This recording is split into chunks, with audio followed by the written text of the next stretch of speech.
Folks, Black Star Network is here. Hold no punches. I'm real revolutionary right now. Black power. Support this man, Black media. He makes sure that our stories are told.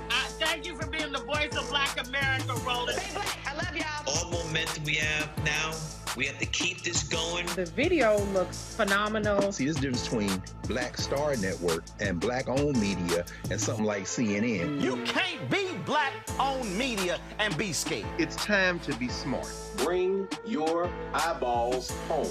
You dig?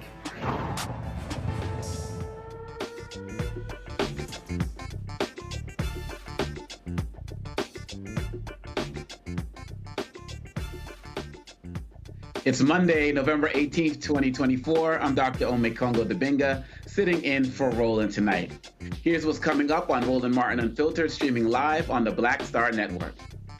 Tennessee state officials say the state's largest historically Black university is out of money. We'll tell you how much the state had to give the HBCU to keep the institution financially viable. North Carolina State Attorney General is investigating allegations against Saint Augustine's Board of Trustees. We'll talk to an associate professor about the claims and why a judge threw out a lawsuit against the school Board of Trustees. We'll talk to the civil rights attorney who helped secure a multi-million-dollar settlement between Palm Springs, California, and the surviving former residents and descendants of a Black and Latino neighborhood that the city burned to the ground 60 years ago to make way for commercial development. We'll have all these stories and much more. It's time to bring the funk on Roland Martin Unfiltered, streaming live on the Black Star Network. Let's go. He's got it. Whatever the miss, he's on it. Whatever it is, he's got the scoop, the fact, the find. And when it breaks, he's right on time and it's rolling. Best believe he's knowing. Putting it down from sports to news to politics. With entertainment just for kicks, he's rolling.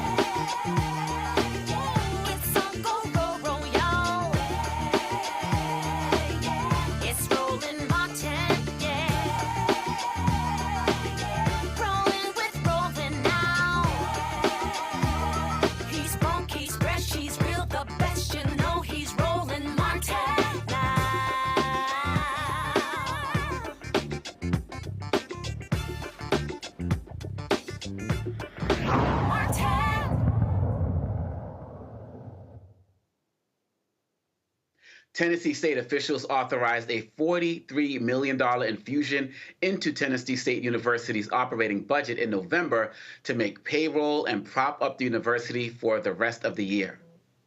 The funds come after the university laid off 114 people and cut expenses to cope with the financial crisis. TSU's new president acknowledged the university was about to go into the red on November 1st, even after it saved $11 million annually by letting go of the 114 staff members in October and saved another $13 million by cutting spending, travel, and purchases. University officials also went to Washington, D.C. and met with Saudi Arabian officials at the consulate to request $7 million owed to TSU.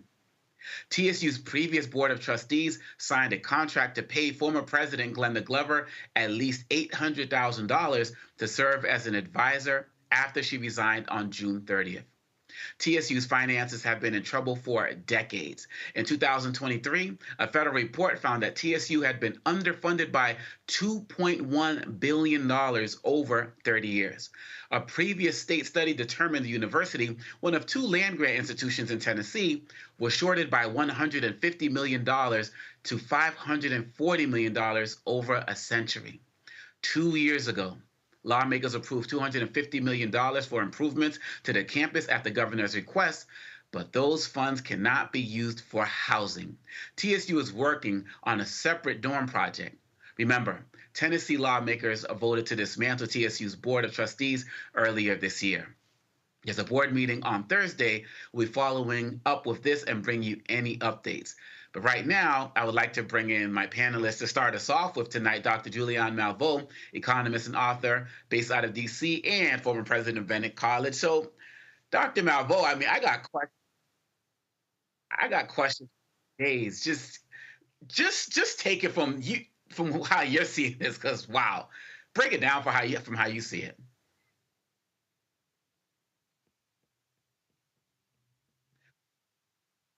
All right. And we're going to still work on Malvo and get her up and running. We're going to take a break and be right back at Roland Martin, live on the Black Star Network. Hi, I'm Isaac Hayes III, founder and CEO of Fanbase. Fanbase is a free-to-download, free-to-use, next-generation social media platform that allows anyone to have followers and subscribers on the same page. Fanbase was built through investment dollars from equity crowdfunding from the Jobs Act. People just like you help build Fanbase, and we're looking for more people to help build Fanbase. We are currently raising $17 million in a Regulation A crowdfund on Start Engine. We've already crossed $2.1 million, but we're looking to raise more capital from people just like you that deserve the opportunity to invest in early-stage startups without having to be accredited investors.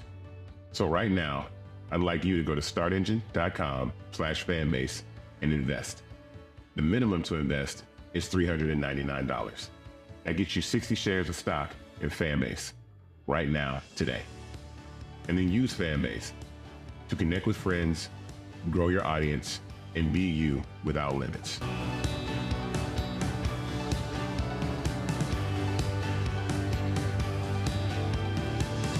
My name is Lena Charles, and I'm from Opelousas, Louisiana. Yes.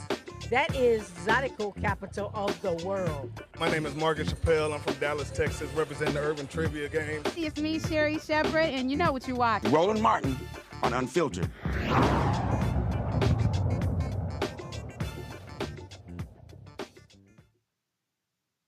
All right, and we are back, and we have Dr. Malvo ready to share her thoughts. Dr. Malvo, hope you're doing well. I am. Good to see you in the host chair. It's great to be here. So look, I just needed to lean on your expertise. What the hell is going on? Tennessee. First of all, the college has always been underfunded. The other land-grant university has gotten better funding than TSU has. So that's part of the story, is the persistent underfunding of HBCUs. Number two, it's specious to bring up Dr. Glover's exit package. She deserved it. She worked very hard. She did her very best. She got the university with a higher research status than it had when she came in. And so, to me, talking about how much money she gets or doesn't get it's hating. She's I think she was there for more than 10 years. She came shortly after I went to Bennett and stayed. She's just left. So an exit package is not unusual, and that's something that needs to be dealt with. She wasn't given a present. She was given an exit package. That happens. Number three, there is an increasing hostility toward HBCUs, an increasing hostility that suggests that we don't deserve to be treated as well as our PWI counterparts. And what that has tended to mean when you have hostile Republican legislatures is that they will come down on these universities and they will deal with them very harshly and inappropriately. So TSU is a great university, has a robust enrollment, has a graduate school, should be lifted up, but instead, because of politics, primarily politics, is being dragged down.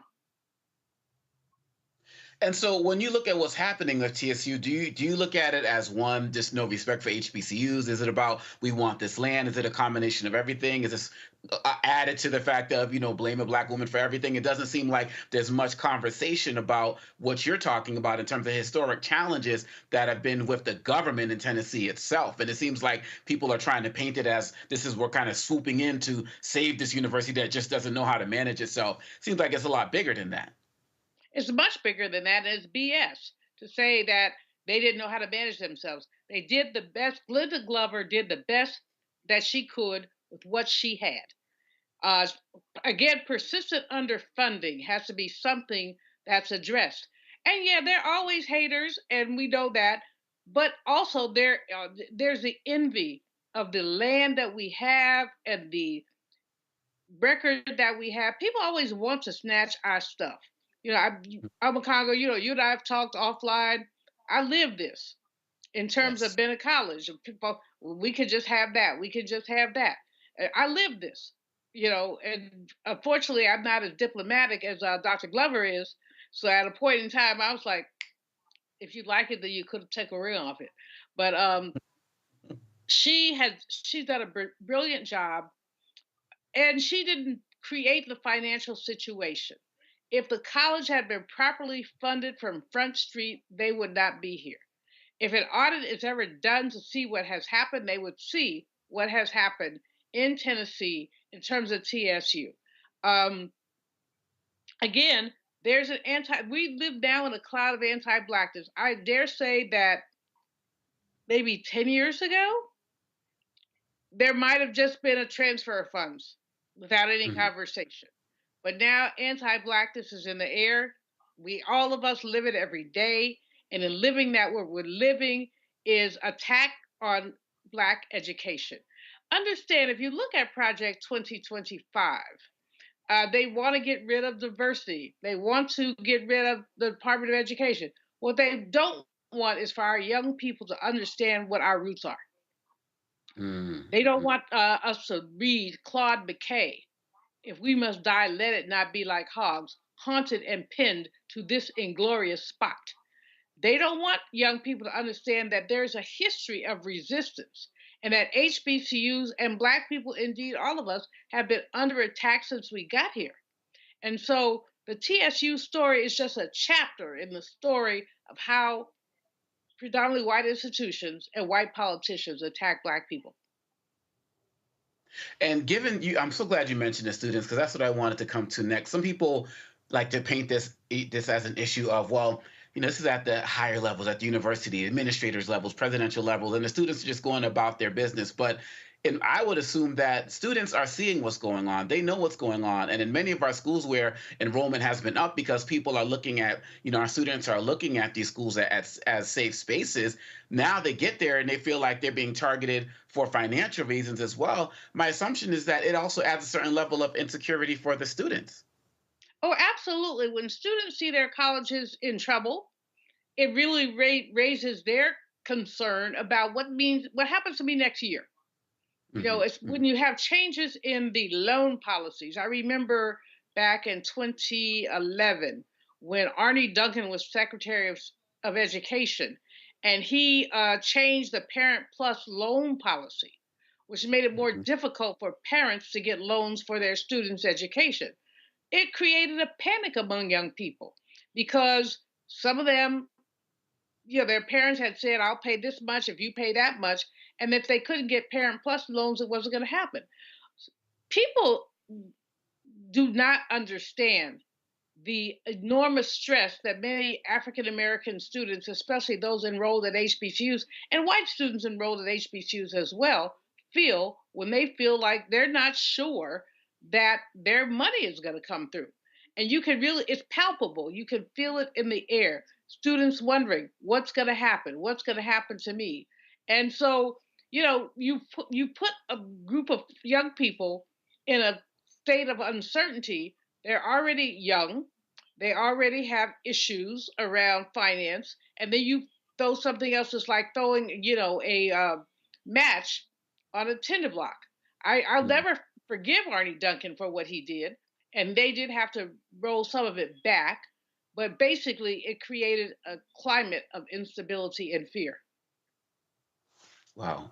I want to, I know also with your, economist esteemed background, this one part just really tripped me out. And the part, 2023, when it said that TSU had been underfunded by $2.1 billion over 30 years, but a previous study said that it was only shorted $150 million to $540 million over a century. I mean, the fact that a discrepancy of that large could be just all of a sudden uncovered a year ago, there's something else going on here. Well, what's going on is that these state funded HBCUs have never treated the HBCUs on the same playing field as they've treated their PWIs. And especially when you look at the land grant colleges, they've never been treated in the same way.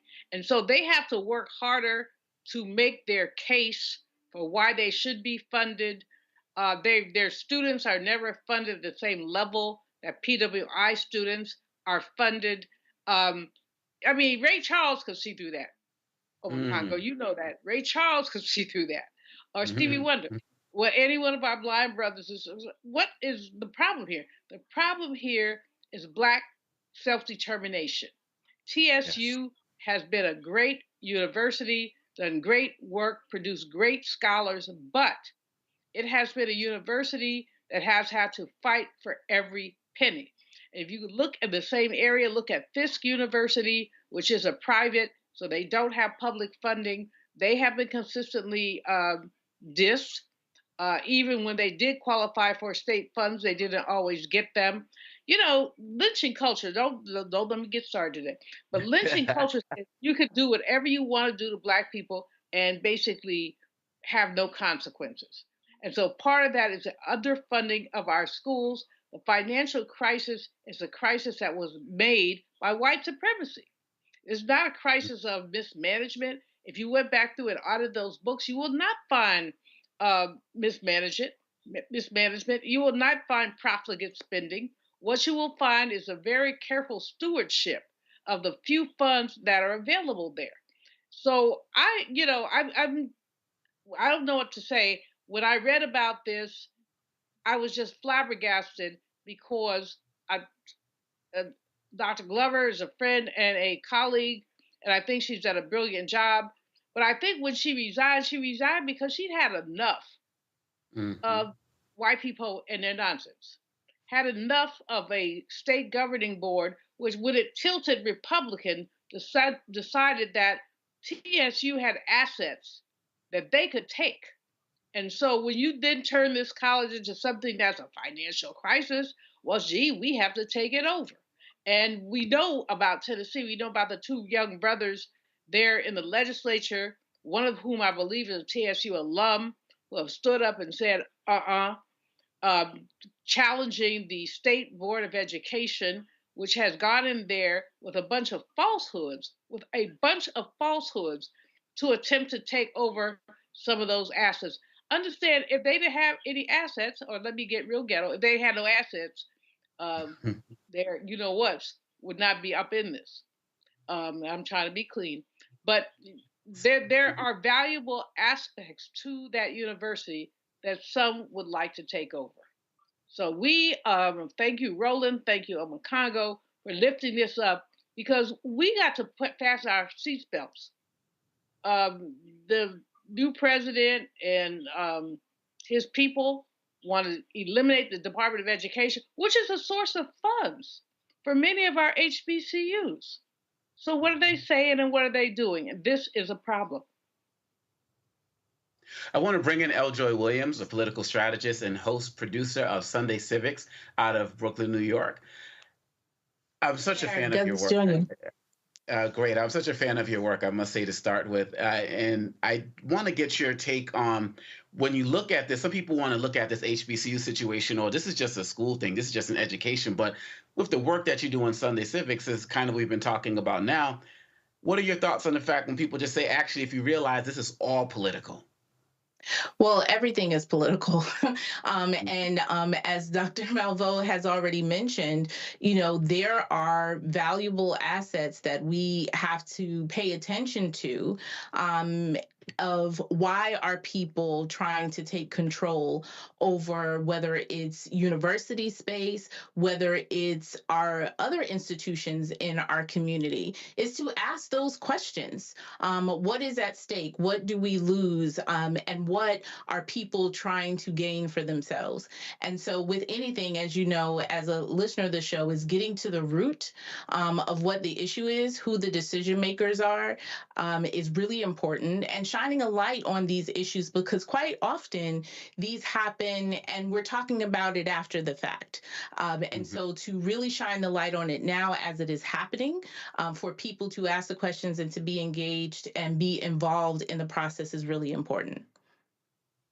And given the work that you do on these campuses and across the country as well, do you feel like there's going to be additional hostility towards what's happening? I mean, we've already looked at what's happening at TSU to be kind of hostile enough, but is it going to be increased given how so many people try to make HBCUs a kind of hub for political activism coming into this election? And now that we have Trump in office and everything that's going on that way, do you feel like the backlash is going to become more intense, the target is going to be more intense towards TSU?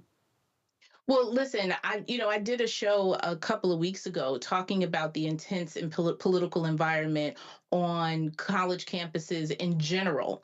And certainly with HBCUs being a prime target, I do think that we should be hyper vigilant, not only about our education institutions like HBCU, but we've also seen just recently what tried to transpire in Congress. And so I think we need to be on high alert about our community institutions, whether they be education institutions, healthcare institutions, or even our general community nonprofits, which is something that I argued yesterday on the show to talk to people about. Take that disappointment that you may feel, that anger about what happened in the election, and double down into our communities. And there is an open invitation from community organizations, from education institutions, for people to come in and be a part of making sure that we have sustainable institutions in our community that are controlled by us, that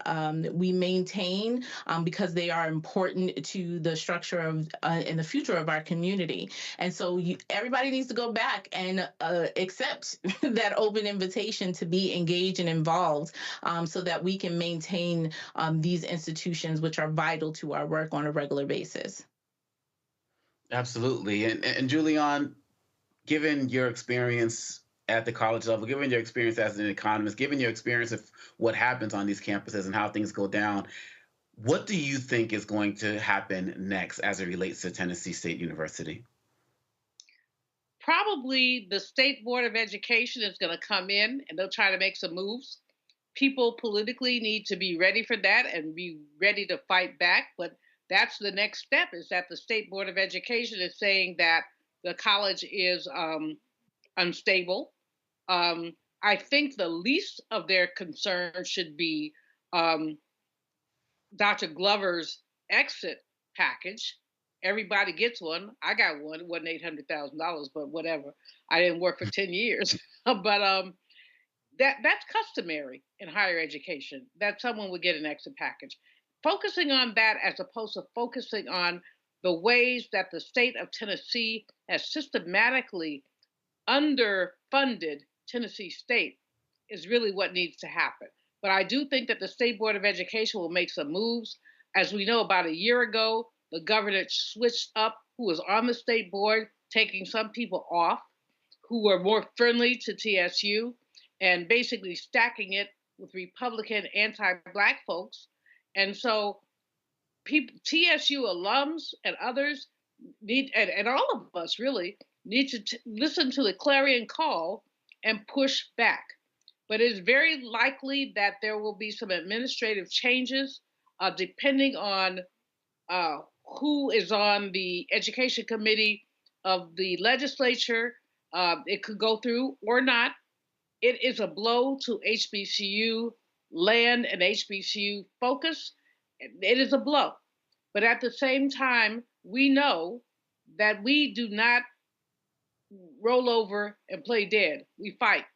We fight. We fight. And there are tens of thousands of TSU alums of both parties who can make a difference. This is going to require activism. This is going to require pushback. And so take that thing from up under me over Congo about paying the former president $800,000. That's not the issue. That is truly not the issue. The system worked there for more than 10 years, and most people have that in their contract.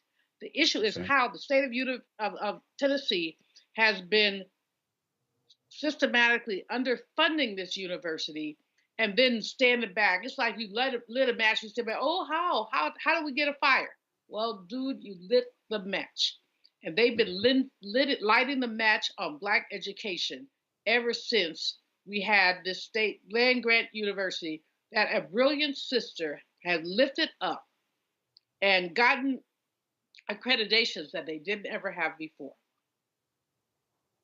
Well, we are definitely going to be keeping an eye on this on Roland Martin Unfiltered and the Black Star Network. And we just have to make sure that we're telling the story because, once again, we're not seeing this anywhere else. So we're going to be back with more Roland Martin Unfiltered on the Black Star Network right here with Roland Martin on the Black Star Network. Let's go.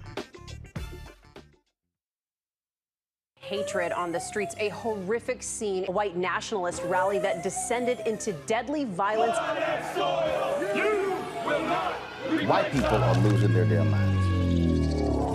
As an angry pro-Trump mob storms the U.S. Capitol, we've seen shooting. We're about to see the rise of what I call white minority resistance.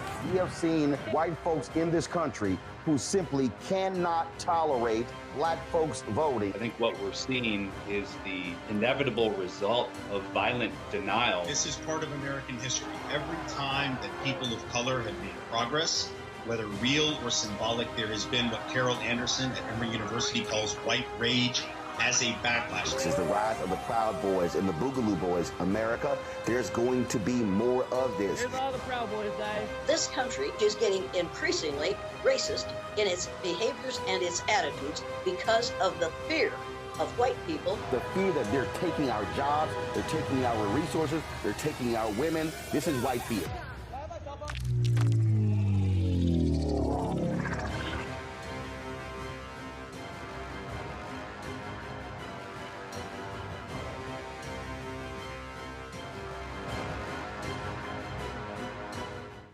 Hi, I'm Dr. Jackie Hood Martin, and I have a question for you. Ever feel as if your life is teetering and the weight and pressure of the world is consistently on your shoulders? Well, let me tell you, living a balanced life isn't easy. Join me each Tuesday on Black Star Network for A Balanced Life with Dr. Jackie.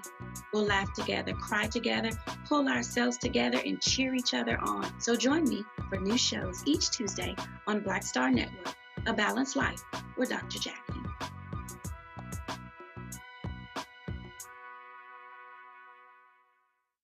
Hello, I'm Jamia Pugh. I am from Coatesville, Pennsylvania, just an hour right outside of Philadelphia. My name is Jasmine Pugh. I'm also from Coatesville, Pennsylvania. You are watching Roland Martin Unfiltered. Stay right here.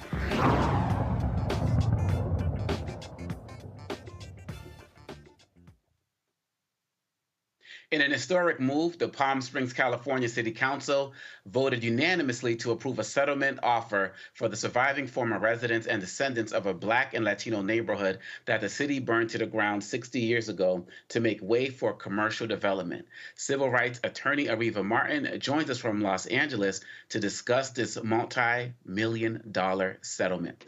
Ariva, how are you doing? I'm good. How are you? Glad to be in conversation with you. Oh, absolutely. And you've been doing tireless work across this country on the issue of reparations, as well as so much other activism. But this particular one, I know we spoke about recently. Can you just share your thoughts about this settlement and how long it's taken to get here and how the community is feeling? The community is elated. You recall the beginning of this journey. I think Dr. Omikango Dibinga, you have, and I have been in conversation on my show many times about Section 14 Palm Springs. This was a community that was really forgotten about. It was written out of the history of Palm Springs. Many people don't even know that they're African Americans and Latinos that were early settlers in Palm Springs. Many Black folks moving from the South to escape the Jim Crow era of the South, looking for the American dream, came into Palm Springs and helped to provide the labor that was needed to build this city into the desert oasis that it is today. They also provided the workforce for the rich and famous that made Palm Springs their playground. They were the cooks, the nannies, the chefs, the drivers, and all of the staff that's needed to support the Hollywood types from Lucille Ball to Frank Sinatra to Gene Autry.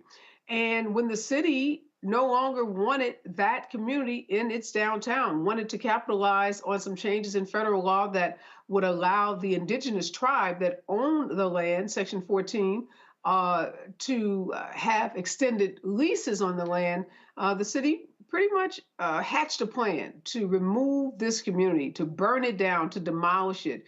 and it upended what had been a thriving community of African Americans, Latinos, and other minorities who couldn't live anyplace else in Palm Springs because of racially restrictive covenants.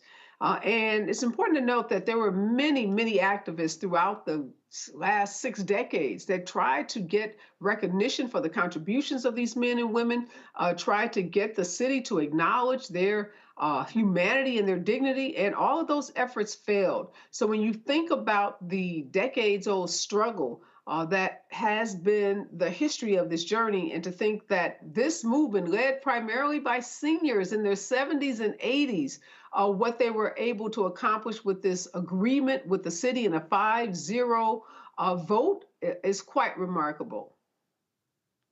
And we see so many stories about Black Wall Street, and so many stories historically about cities that were razed to the ground, and people try to get efforts to be recognized and the like. But we're talking about something as recent as the 1960s, and people don't realize that that history is so close to us. How does it feel when you see that people are actually getting this acknowledgement when other parts of the country, say with our two remaining survivors of Black Wall Street, they're still not getting the type of respect and recognition that they deserve? Is it a bittersweet type of situation? Do we continue to use this as motivation to keep push forward? How are you seeing that? Well, it's definitely encouraging, right? Because we know whenever you break a ceiling, whenever you break a glass ceiling, whenever you do something that was thought to be impossible and you make the impossible possible, you know what that means in terms of other communities. And the thing that's so remarkable about this matter, Dr. Dominguez, these cases, as we saw recently in the Tulsa, Oklahoma case, they don't fit into the legal framework that currently exists in our country. Because these matters happened so many decades ago, you don't have the traditional route to go into court and file an action because of statutes of limitations. Those statutes bar these types of claims. So this work is legal in part, but I call this movement work. And the lawyers and the activists that are on the front line, like myself, doing this work, understand that this is a collective body of work, a collective body of people that have to come together to move this work forward. And yes, I wish there was a different outcome in Tulsa, but I'm encouraged. They have a new mayor in that city. And I'm encouraged by some of the local efforts we've seen all around the country. And one more question before I turn it over to the panel. It seems like after the fees and everything comes down, it's going to come out to about $4,000 per individual. And many people who are involved in this. Let me correct you, Dr. Dominguez. That's not a quote from me. That's not a quote from any of the plaintiffs. That's some math done by someone, I don't know who, but that is not, there's been zero determination about the distribution of the cash portion of this agreement. And so that even makes my question even more important, because it seems at the end of the day that regardless of how much they resolve it for, it's really about something deeper than that. Oh, absolutely. This was never about money. Like I said, this whole process exists outside the legal system. So we knew going in that we would not have the traditional kind of cases that you would have. Let's say if you walked outside your door and got hit by a car and you filed a personal injury claim. You would have rights and entitlements based on filing that claim timely, not being barred by the statute of limitation. My clients, took a year to find a lawyer. They called law firm after law firm, lawyer after lawyer, and they kept getting no, because the lawyers don't take cases that happened 60 years ago because you can't get recovery for those kinds of cases. And most of the clients don't have the financial wherewithal to pay the attorney along the way. So we knew that this was not going to be about money. This was always about recognition. It was always about building back a community that had been decimated by this racial atrocity. It was about forcing the city to recognize, acknowledge, and honor the humanity and the dignity of this community. So for us, the $6 million or so restitution is like $600 million, because that's how against the odds this case was in terms of getting a dime. I mean, going into this, there was no real legal framework for us to make a financial recovery. So that makes the victory even more significant. And my clients are just ecstatic about the way they were able to hang together, stay together, work together, build strong alliances and strong coalitions, and cross the finish line. Eljoy, your question for Aviva Martin. You know, like you mentioned, there are states all across the country that are embarking on their own reparations work.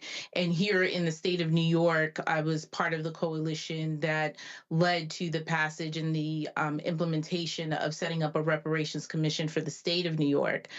I wonder if you could share, as these commissions start doing their work, from your experience, what should not the lawyers or the legislators, but what should the average person who may be watching with maybe skepticism about the process, how should they engage, or what should they expect to participate in? Well, they should expect, LaJoy, a very long and arduous battle. This is not work for the faint of heart. This is not, again, like I keep using that personal injury example. This isn't, file a lawsuit, establish liability, establish your damages, and then, expect some kind of settlement, mediation, or maybe even a jury trial. It's not that. It's not like the police brutality cases that we see. It's not like some of the other civil rights cases that you see in the news. These cases are very, very complex. There are often lots of participants, most of whom are dead, because we're talking about things that have happened so long ago. And in many cases, the narrative that has been written, like in the case of Palm Springs, California, is one that demonizes the individuals who are, in fact, the victims. So you're not only fighting with a legal system that is hostile and a legislature oftentimes that's hostile, you're also fighting a narrative. In Palm Springs, they had labeled my clients squatters. They had labeled their community, an eyesore, public nuisance. So we were having to overcome a media narrative that had taken place and that had become quite entrenched in the community for over 60 years. So when you go into a community that has been told you have no value, you have no worth, we've erased you from our history, and the media has bought into that, and they've been telling the story that way for so long. You can imagine how long it takes to change the hearts, the minds, the psyche, and even the public narrative. Yeah. Julianne. Hey, Ariva.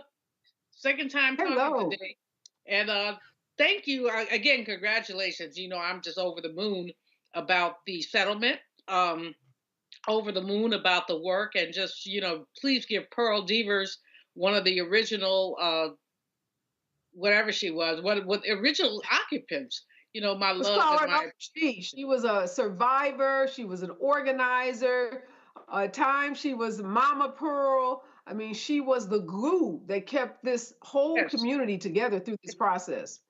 She's a force to be reckoned with. She really is a force to be reckoned with. I want to talk about two parts of what's just happened.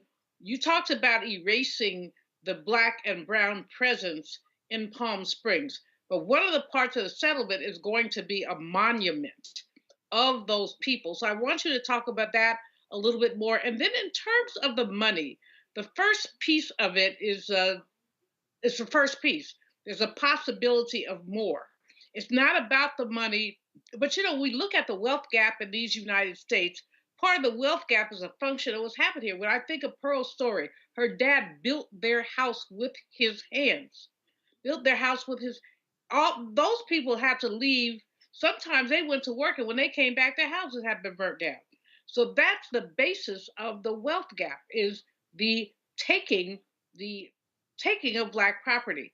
So when we look at that, talk about part two. There's a possibility of more of a settlement. You got part one, first of all, the monument, then secondly, part two of the settlement.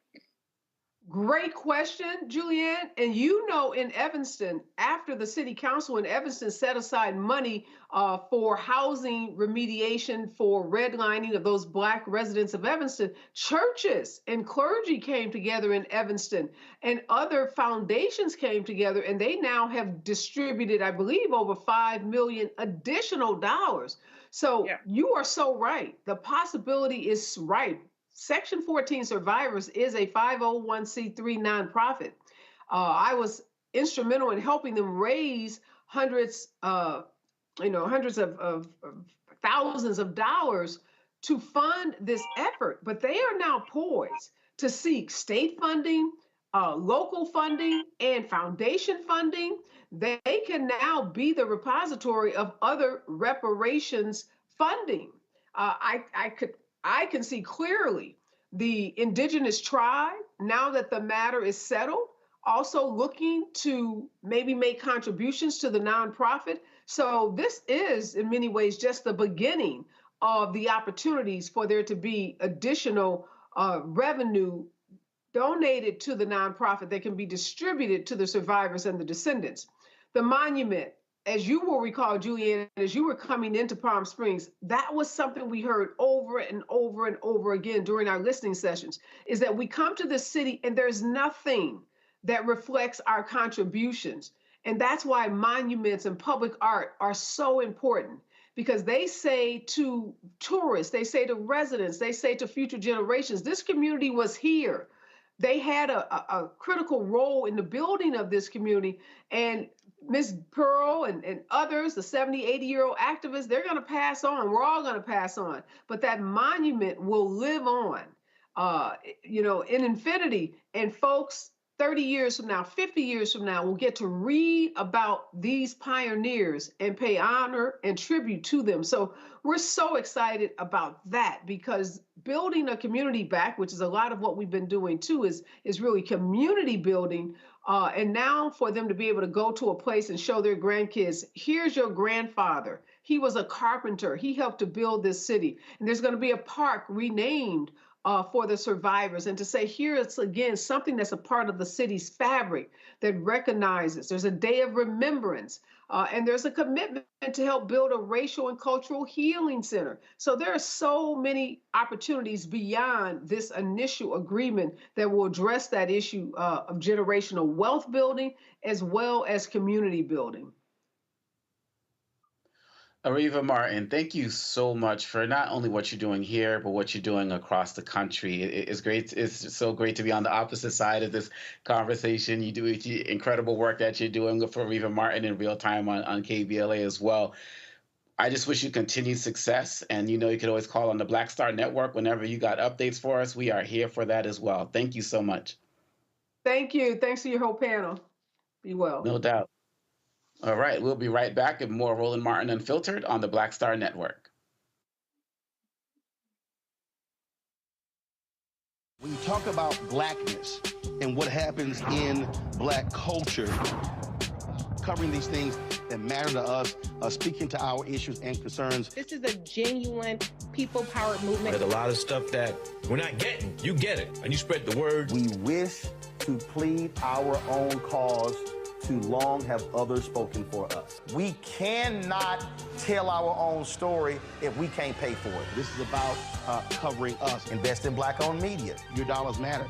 We don't have to keep asking them to cover our stuff. So please support us in what we do, folks. We want to hit 2,000 people, $50 this month, raise $100,000. We're behind 100,000, so we want to hit that. Y'all money makes this possible.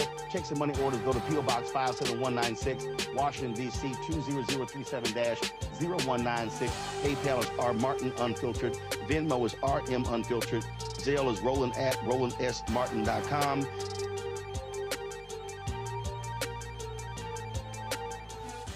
What's up, y'all? Look, Fanbase is more than a platform. It's a movement to empower creators, offering a unique opportunity for everyday people to invest in Black-owned tech, infrastructure, and help shape the future of social media. Investing in technology is essential for creating long-term wealth and influence in the digital age.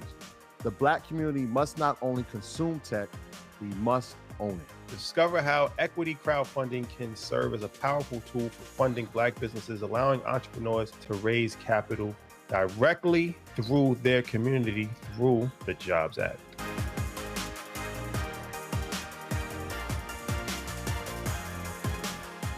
Hi, everybody. I'm Kim Coles. Hey, I'm Donnie Simpson. Yo, it's your man Dion Cole from Blackish, and you watch Roland Martin, Unfiltered.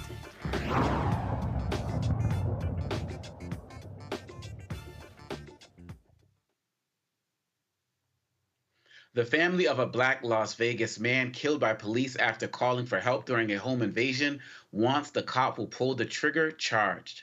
On Tuesday, November 12th, 43-year-old Brandon Durham called 911 to report that two people were shooting into his home, where he lived with his 15-year-old daughter, and they were attempting to break in. Durham later told 911 dispatchers that the suspects had entered his residence and he planned to lock himself in the bathroom. This happened when the 3 Las Vegas Metropolitan police officers responded to the scene and kicked the door open to Durham's home. Before we show you the video, we want to warn you it is disturbing. Now is the time for you to turn away. Medium build, red beanie, wearing a black sweatshirt and dark colored pants.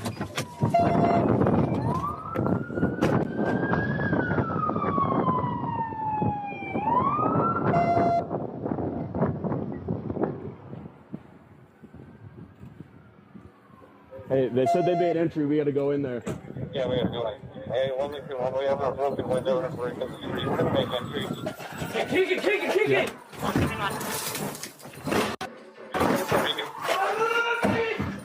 Metro Police!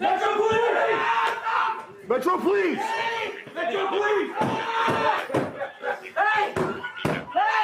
Hey, drop the knife!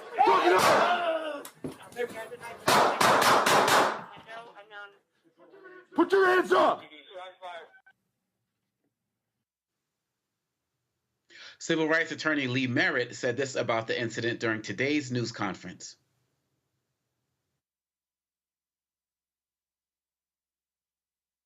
We believe, and this is the conversation that we had with the district attorney's office today, that an arrest warrant should be issued immediately for the arrest of Officer Alexander Bookman, of Officer Alexander Bookman. Today earlier, the assailant, the suspect who had entered the home illegally, was supposed to be arraigned and refused to come down for arraignment. We appreciate that the court issued an order demanding that the suspect be brought to court by any means necessary in a week's time. We will be here with the Durham family at the subsequent meeting next week to ensure that the criminal process goes forward, both against the assailant who entered the property, the reason that police were called. But when officers enter someone's home, they have a legal obligation, a constitutional obligation to respect the rights of the resident. That's when a citizen's rights is at its highest. And in this case, we had an absolute tragedy occur. And so we're here to answer questions. We're here to put out our statement to the public. We thank everyone who's called the district attorney's office. You have gotten his attention. He is investigating the case. He is not prepared, based on our conversation today, and we're happy to answer questions about it. But he was not prepared today to take the immediate and swift action that we would like to see take place in the form of the arrest of the officer. However, he did explain to the family the process that this office goes through before presenting a criminal indictment to a grand jury, an opportunity for a criminal indictment against the officer to a grand jury. We were able to speak with the prosecutors involved in both cases, both of the suspect and of the officer-involved shooting. And we are looking forward to a criminal accountability on both sides. Eljoy, we see a situation here where a man is trying to defend his home. Not only is he trying to defend his home, but he called the police and basically gave them a play-by-play of what was going down. And yet still, within his own home, he loses his own life trying to defend his home with his daughter in the home. When people have these conversations about police misconduct and police brutality, and people are not trying to hear us, these are the types of stories that we're talking about. Yeah, first my, my condolences and my heart to the family, and particularly his young daughter, who, if you're mentioning saying was in the home as well, just the trauma. And I hope that she is receiving all of the support that is necessary along with the family as well. This is a very tragic story, and so many instances that we can point out where there are failures here in terms of the safety of the public, and particularly the safety of Black people in our society. To call 911 to give information, there's the question of what information was communicated. But more importantly, is an officer arriving on the scene and just watching that unfold. And while he is yelling commands, is there time to really assess the situation of what is happening, in addition to what you've been told leading up to arriving at the home? And so this is very tragic for this family. And again, all of our support and encouragement for that family dealing with this at this immediate term. But there's also this greater failure to the public that, one, decreases the amount of times that people even feel comfortable calling 911 for an emergency situation. And so then who do you call? Two, that it needs to be swift and rapid justice, so that people feel some kind of, whether you want to call it an accident or malpractice, whatever you want to call it, but that we will immediately address the issue so that we do not lose further confidence in the system that is supposed to protect everyone. And, we continue to see these stories, and it just piles up the distrust that our communities have with law enforcement because of the outcomes of this. And Julian, just to tie this to the election and national stories, I hear people say, Democrats have to learn to speak to normal people. They just care about their schools and how to feed their kids, and they want to be safe in their neighborhoods. But they never talk about who in our communities many of us feel the need to be safe from, to be protected from. They just talk about, we just need the police on the streets, but they never add the part that for us, simple occurrences to major issues like this can lead to our dying. Let me exhale for just a moment. I mean, this whole story is so jarring. First of all, the man called the police, which means he had enough faith in the police to call the police, to think that they would make a difference. He said, I'm going to be in my bathroom, locked in. He said, my child is here with me. What part of that did they not understand? So they come and they kill him, and they have excuses, and they always have excuses, but they have excuses. It was an accident. It didn't happen. Over Congo, we have seen so many of these stories. It's like, what do the kids say? Something about rewind. I forget what they say. But anyway, something about, let's just do it again. We're going to do it again. And they're going to do it again. The issue, when you connect this back to the election, is you're having two kinds of people who hear public safety in two different ways. So you have a whole bunch of white folks who are grabbing their pearls and talking about they're afraid of whatever. And you have a whole bunch of Black people who not grabbing their pearls because we've never grabbed our pearls. What we've been saying is we just want the same kind of protection that others have. We want safety. We want the opportunity. And there are so many Black people who are afraid to call the police because when we do, the results are not always good. You call on a mentally ill relative who's showing out, they did. You call on, I have a friend who unfortunately was in a battering situation. She didn't want to call the police on her boo, but I told her, I said, you know what? This bro needs to be stopped. He got shot in front of her. She didn't want him shot. She just wanted him removed from the property. And that's what she said is remove him from the property.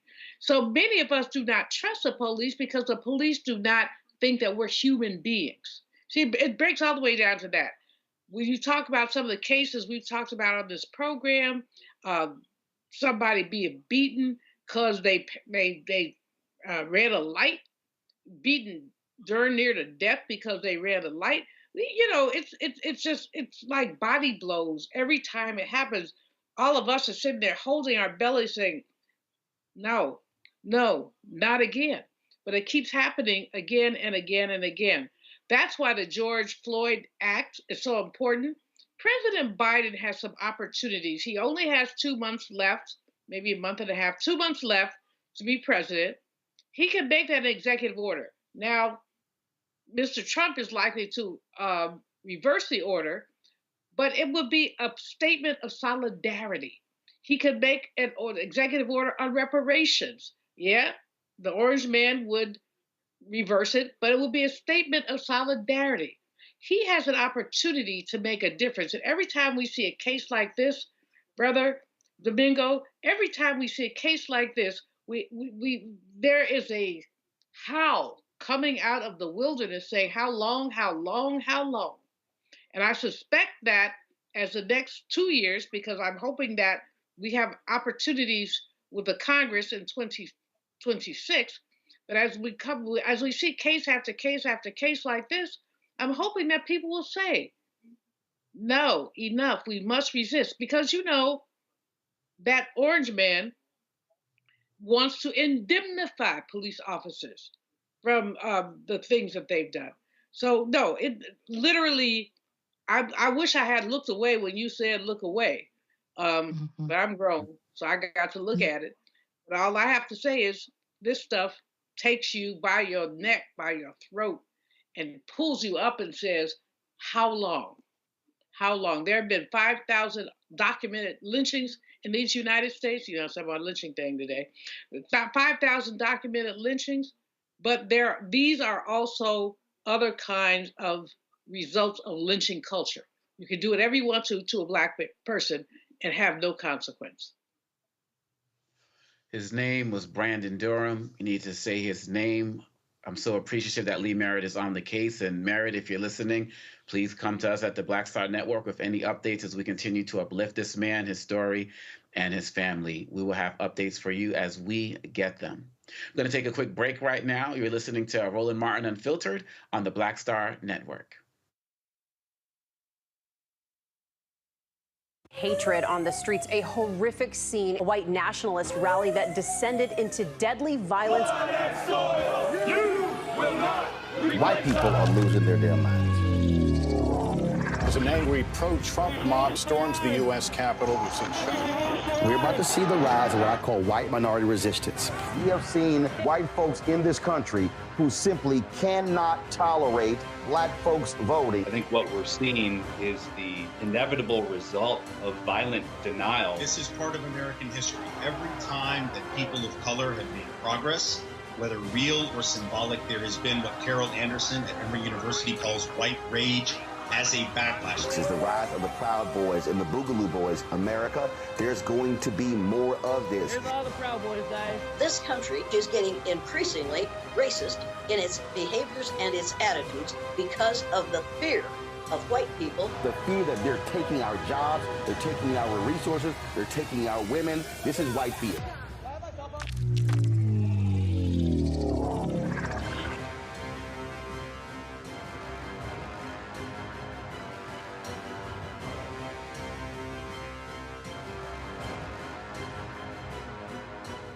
Hi, I'm Dr. Jackie Hood Martin, and I have a question for you. Ever feel as if your life is teetering and the weight and pressure of the world is consistently on your shoulders? Well, let me tell you, living a balanced life isn't easy. Join me each Tuesday on Black Star Network for a Balanced Life with Dr. Jackie. We'll laugh together, cry together, pull ourselves together, and cheer each other on. So join me for new shows each Tuesday on Black Star Network, A Balanced Life with Dr. Jackie.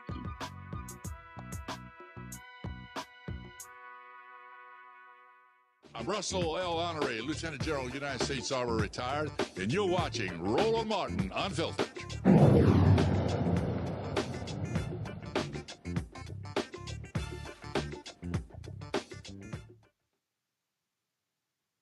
In North Carolina, the state attorney general's office plans to look into allegations about the conduct of the Saint Augustine's University Board of Trustees.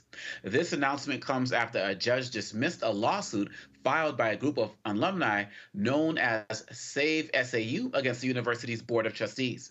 The group sued the board, alleging that Brian Boulware, chairman of the Saint Augustine University Board of Trustees, benefited from the brokerage fee paid by the school on a $7 million loan, allowed wire transfers for hundreds of thousands of dollars with no paperwork, and left the university on the brink of losing its accreditation, and with it, federal funding nearly 8 in 10 students depend on. Associate Professor Dr. Derek L. Sauls joins us now from Raleigh. And Dr. Sauls, wow. I know. I mean, when you see these types of stories and you almost want to laugh to prevent from crying, because these issues are so serious. And when you talk about 8 of 10 students depending on this money, these are real problems that people just don't want to discuss. Well, this is true, and the sad thing about it, we have so many still first generations that need to go to college, and the whole mission statement of Saint Augustine University for to be there for the downtrodden and those are disenfranchised. And like they say, like you used to have last chance universities. For some of them, this is their last chance, and here we are, at this crossroad, which is terrible. And when you talk about it as people looking at it as the last chance, do you feel like it's that type of perception that makes people feel like they can just run amok and do whatever it is they want to do because nobody's going to care about this community? I think it's indicative of our society now, where what has happened is that, you think about it. Back in the day, 30, 40, maybe 50 years ago, parents, who would never, even finish high school took their children to HBCUs. And when they dropped them off, they told the teachers that, hey, look, I've taken my children as far as I could go. I'm giving them to you. So now that you can take them to that next level, and, give them the opportunities in which I never had. And that was specifically, especially here in North Carolina with the cadre of HBCUs that we have here, that it was, it was just impressive that, how people knew that their children had to get, just maybe 300 years away, away from the really captivity aspect of it, and then almost 100 years away from slavery. Now we have a chance, to get to another level in life, and now we have our knees cut, our feet cut up from all the way up from the feet all the way up to the knees is cut off, and all we're doing is dangling now, waiting for something else to happen. And it seems as it's looking right now that there's just no accountability. It seems like Boulware is getting off scot-free, and it seems like when it comes down to it, the people who are on the ground, people at the university are being left hanging right now. How is this affecting the energy and the mood on the campus? Well, initially, what came about is that a lot of alumni and just people in general, were thinking that, hey, look, Save SAU is suing the school, and it was put out there. It was like a PR campaign to counteract us that we're suing the school. We were never suing the school. We noticed that in order for the school to be effective and go forward, that we need to have a transition in the board. And like anything else, you throw a couple of bad apples in the barrel, the rest of rest that is that most of the other bad apples are going to become bad. But we didn't have a lot of bad apples on the board. We just have some manipulative situations on the board. And once we were able to analyze and see exactly what was going on the board, we said, well, look, we just can't go and just surgically excise them off the board. First, we get the board to be transitioned out. And then, like anything else, those that want to be on the board, you will be available to, come back on the board once we sift through and see exactly what your aims are, and do you really understand the true, art of sacrifice and the mission statement to get the university to the next level. But we ended up at a point where we had, just basically go to court, and the court threw it out because they said we didn't have good standing, because we found out that, this board of trustees basically had a total autonomy, where they had initially about 100 and some pages of bylaws for the board, and now it's whittled down to about 30 pages. If you really go and you dig deep within that, you will see where basically They were maneuvering to get to a point where with this total autonomy, they could pretty much do what they want to do. And when we went to court, they said that we needed somebody who was on the board to bring this suit forward, because they was, that person could come forth and say, hey, look, I was on the board and I was injured. So that way we would have standing. So basically, through that, the judge made, her decision that we didn't have standing because, the board has total autonomy. But the beauty of it is that our lawyer, Eric, he came out and stated that, said, well, if it's being thrown out because we don't have standing, there's another alternative, because in the state of North Carolina, the attorney general can take precedence and step in and totally go in and do a forensic analysis of exactly what has happened. And we thought it was going to be a while before the attorney general got involved. But the interesting thing is that, before the ink dried on the decision, that evening, a news spokesman named Gallagher, he reported on WRL that the attorney general's office is looking into it. And next thing you know, the next day, the attorney general said, hey, look, we're boots on the ground. Basically, I'm finding out that they've been watching this situation the whole time and had to see exactly how it unfolds so they would know exactly what to do and how to do. Because now, if you look at the audit, even in the audit, it's stated in the audit for 2022, is that the people who did the audit said it's kind of strange that all of a sudden there were $350,000 transfers, cash disbursements and more, accounting to almost $10 million. And there are no records to follow up on what happened. So in the military terms, we used to say somebody's been scrubbing the records. So in the process of just this audit in itself, it's implicated that something went wrong. Now I got a true feeling that the Attorney General's office is going to ask the same question. What went wrong, how it went wrong, and when it went wrong? Because we gave the board a chance to say, hey, look, we're going to step aside and we're going to try to rebuild the university. But instead, they try to give us a black eye. But I'm not worried about getting a black eye, because there's a black eye of, like John Lewis said, this is good trouble. It'll be a good black eye, because it's not about me. It's about paying it forward for those who are still disenfranchised and downtrodden and sticking with the mission of Saint Augustine University and getting to that next level. And are there questions being asked or investigated about where this money actually went? Some people have some ideas of where it went, because like anything else, they were wire transfers. And even though sometimes people think they get off, wire transfers, forensic, investigation, it can find out where it was sent, how it was sent, and when it was sent. And seeing that the Attorney General office is involved in this now, there's only so many things that I can say and others can say. We have to sit back and wait and see what happens when the next shoe drops. But we know when it drops, it's going to drop heavy. It's just one of those things that, there are some things that are there. And that's all I can say at this point in time. There's some things that are there, and it's more than just a smoking gun. Some bullets had struck because of the process of striking. What has happened with the predatory loan situation coming in there, and still, there's been, there are faculty that haven't gotten paid, the staff that hasn't gotten paid. Wow.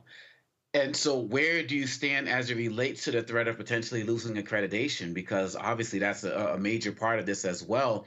Are you fearful of that? Is this something that's going to happen much later down the road in terms of when this will actually be taken up?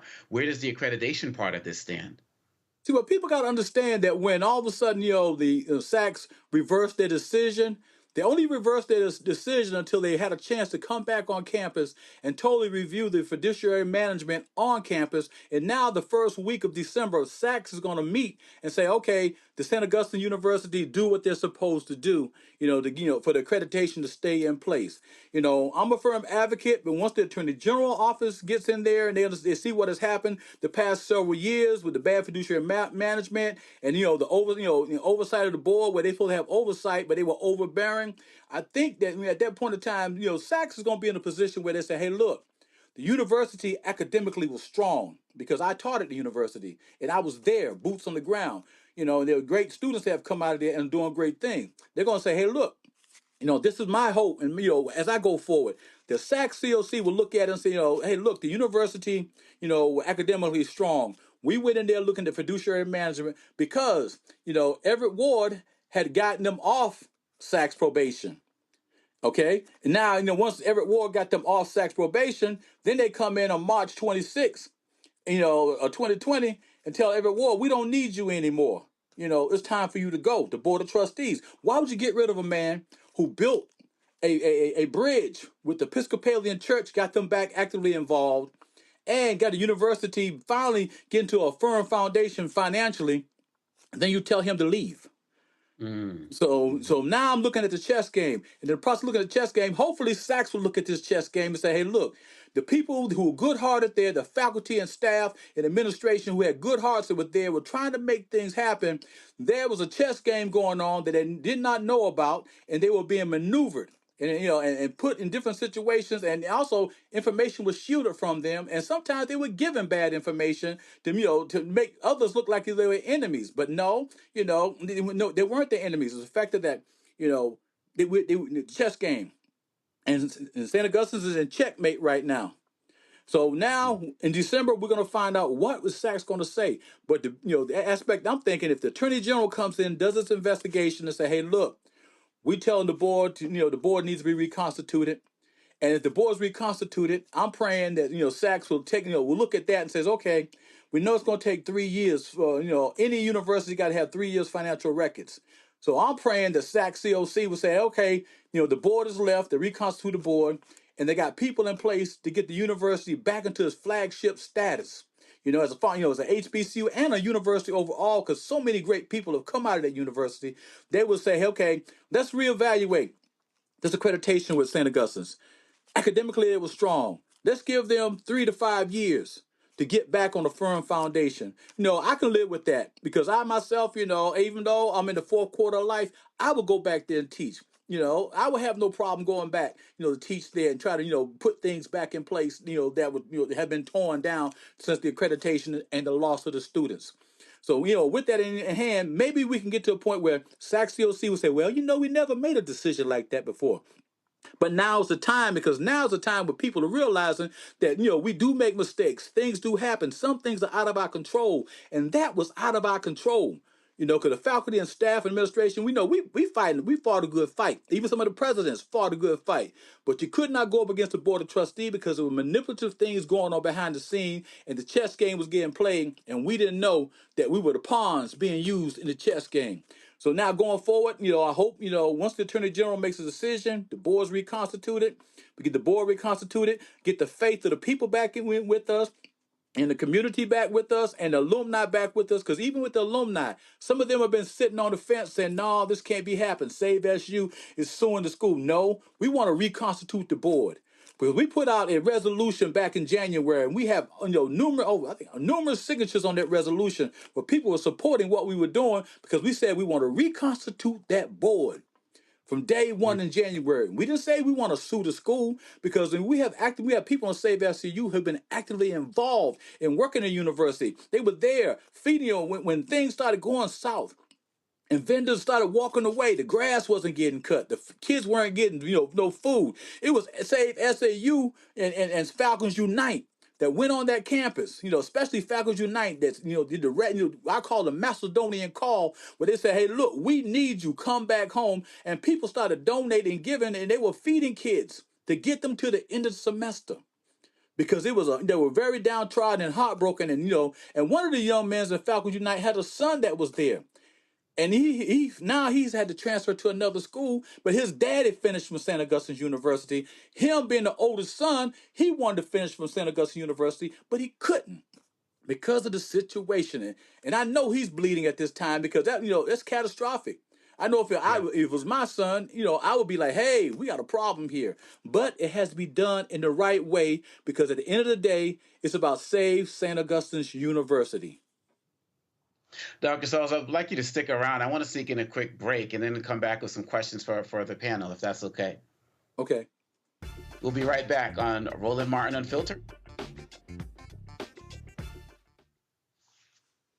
When you talk about blackness and what happens in black culture, covering these things that matter to us, speaking to our issues and concerns. This is a genuine people-powered movement. There's a lot of stuff that we're not getting. You get it, and you spread the word. We wish to plead our own cause too long have others spoken for us. We cannot tell our own story if we can't pay for it. This is about covering us. Invest in Black-owned media. Your dollars matter.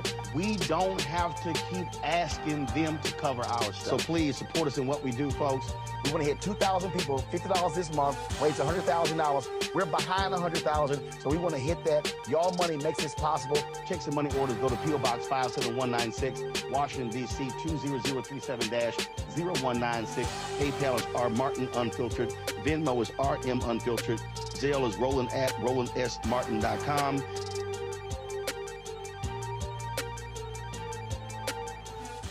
Pull up a chair, take your seat at the Black Table with me, Dr. Greg Carr, here on the Black Star Network. Every week, we'll take a deeper dive into the world we're living in. Join the conversation only on the Black Star Network.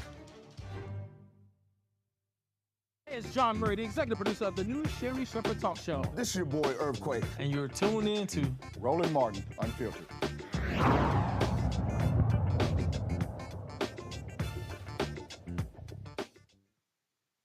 And we are back with Dr. Sauls talking about the Save SAU campaign. And I want to turn it over to the panel.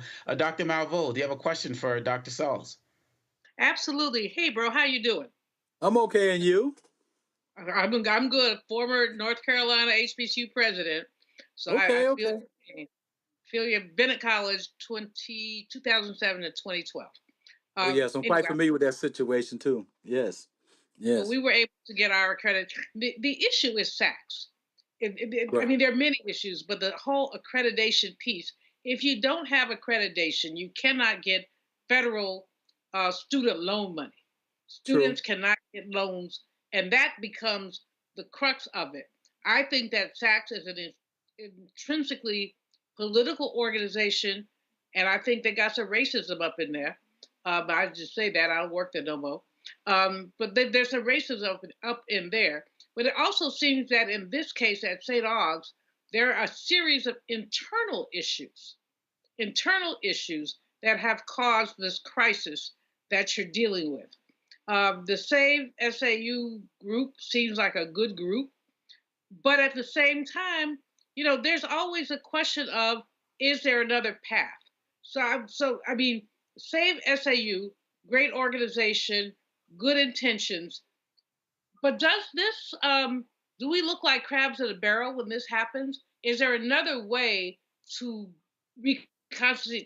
reconstitute the board? And I do think that SACS could play a role in reconstituting the board. They could say, y'all don't have to have this board, have another one. They've done that in other universities. So just question, crabs in a barrel, is there another way? Okay, when it comes to crabs in a barrel, I in particular knew there were certain people that if they were to step down from the board, I would have no problem, having the whole board removed. But, a couple of them dug in their heels. I'm not at liberty to say at this time, a couple of them dug in their heels. So when they dug in their heels, and I truly understand that because I'll tell you a personal situation where we had a Dr. Gaddis Falcon there who was an interim president. And they were talking about, well, bring somebody else to take him out. But see, Dr. Gaddis Falcon was over at Shaw University, and I watched him while he was over at Shaw University. He implemented a lot of programs over there, at Shaw University, and especially in exercise science, fitness, and athlete. Back then, athletic training. But now you have to go pre-athletic training because the athletic training programs have gone to the master's level. So I watched him, and he's also alumni, and he's good-hearted. So then when he came over there, it was basically like, hey, look. We want you to, basically the board said, we want you to do a certain situation. And he said, no, I have to respect that person highly. And when he didn't do that, it was like, look, you're going to have to go. So I knew some people on the board. I went and talked to one in particular. I said, look, man, y'all need to relax. Falcon's good. Give him another year to help, level us out because we still weren't broken at that point in time because Ward had just left and we still in a pretty good financial, situation, but, they decided, especially this one particular person approached me. So I'm going to tell you like this. We got the votes to get rid of him. And when we get rid of him, you can go right behind him. I know that personally. So when they say crabs in a barrel, man, I'm like Deion Sanders. I kept the receipts. Because, I saw this day coming. I kept my receipts. So now with my receipts, I'm sitting back, in a way, I tell some of the people in Save SEU, I feel kind of bad because it's personal to me. Even though I never went to a HBCU, I taught there at Saint Augustine University for 10 years. And then in the early 90s, I taught there for 4 years as adjunct faculty. I have a passion for HBCUs because I grew up in Boston. There are no HBCUs in Boston. If we had had a HBCU in Massachusetts, I think a lot of the people up there would have been way down the road because it's that passion, that caring that you find at HBCU that really cares and molds and makes their students. Because you take the imperfect student, and then by the time they hit their junior year, they're ready to take off. And when I say take off, I had a young lady who came there with a 1.7 grade point average. And she said, "Can I get the public health scholarship?" I said, "Baby, I'm going to tell you, you got to have a 2.5. She said, "Please, Dr. Saw." I said, "I tell you what, we're going to take it on a semester by semester basis." That January, she came to me. She said, "I don't need the money now." I said, "What, you quit school?" I got ready to start crying. She said, "No, I got a presidential scholarship." She went on and finished with a 3.5 grade point average, went on, got a full scholarship to UNCG, then came back to teach at St. Augustine University before all this happened. So it's not really crabs in the barrel. It's just that some demanding people that were on the board that were self-serving. And narcissists also, which is crazy because I would like to sit back and say, look at the laurels and this and that, but I know that hey, we only here for it. We're time travelers, so all we can do is pay it forward. And when I say pay it forward, I look at how my children been blessed going to college. I want other people's children to be blessed going to college, so that way there'd be a cadre of a lot of kids that are out there that have gone to college, so there'd be some commonality there about building the kingdom of God. So crabs in the barrel, no, this ain't a crabs in the barrel. Some people have alluded to, look, you being a crabs in the barrel, you should have sat on the sideline and waited till we got all this okay, and then and then we could have sat down and worked this out. It wasn't orchestrated like that. It was basically, let me put people in position in this chess game so I can go ahead on and put them in checkmate. Eljoy, your question. Black violence, so bro, it's black on black violence when the board and the alums. Really, I agree with you like 97%, but there's an element of black on black violence here. There's some people who are TSU alums or who board members who do not have the best interests of the college in mind. So before you answer that, Eljoy, I want you to get your question in as well. And Dr. Souls, feel free to wrap in your answers to both based on what Dr. Malveaux said as well. Eljoy? Okay. Yeah, just as you're wrapping up and responding to Dr. Malveaux, would love to hear also how you and others believe that the wider public, the wider community can support the students during this process. Okay, what has happened, since there's no longer any Pell Grant there at the university, the students, number of students have dropped. So I have been watching the situation at hand. So basically, when you have a situation like this, it's like, who do you get, in school to take to the next level? So I think, watching the number of students there and, the level of students there, most of them are seniors, what they're trying to do while they still have their accreditation, get those students graduated. And then, I guess they're going to try to figure out, what is the next step. But there's some, once the Attorney General gets involved, you'll find in the upcoming weeks or maybe upcoming months, there was some behind the scenes reasons why there was some bad fiduciary management. I'm not at liberty to say it this time, but then, that's why I say it's not, black on black violence. It's just the fact that, some alumni became on the board became self-serving. And like anything else, when you become self-serving, you got to, figure out whose you are and what you are. And I said, if you truly are on the board and you trust in God. And the thing is, contact some of the board members and ask them how much money have they given to St. Augustine's University. We can start there because I talked with the foundation person, the person that raises money, institutional, advancement. I said, can I get a rundown on what the board gives? And he said, man, you'd be surprised. Some of them, they don't give nothing. They just, when they go to CIAA, they just have a good time on the university's dime. So that's where we at. And then when it comes to, the Pell Grants, things of that nature, and the students going forward, we're gonna try to work this out. If we can work this out, and next fall, with Sachs coming back, I know you say Sachs, maybe some elements of racism in there. We got to battle against that. We got to play just as hard as they hard as they do, and if we can get the alumni to really galvanize, because the alumni association's been pretty much sitting on the sideline, because the president has them sitting on the sideline. Where if she had come about and say, "Hey, look, this is a rallying cry. This is something we have to do," but then I think, they're looking at other situations where some, places they disband alumni associations. And so we just have to try to figure this out. But it's not black on black crime. And when it comes to the students, we still have Falcons Unite that does a monumental job of seeing what students, need, what they need, and applying the needs of those, to help them out. If they need a plane ticket back home or bus ticket, things of that nature, even when it comes to food. And even when the faculty and staff weren't getting paid, some of them were calling Falcons Unite, and we would get together and I said, we would just say, oh, who can give what, when, how much can you give? And whatever we can give, we just divvy it out and make sure people stay in their apartment. Because there people, lost their, their apartments, they've lost their, mortgages, they housing mortgage, they lost their homes, cars, and a lot of those people have really fallen behind, and it shouldn't be like that. It shouldn't be like that. Well, as a person who was born and raised in Boston, I definitely understand what you're talking about in terms of how we could have used some HBCU love. And I just really want to thank you for your continued efforts and work on this. And please do keep us updated so we can continue to broadcast and let people know what's going on, because other people should be talking about this, but they're not.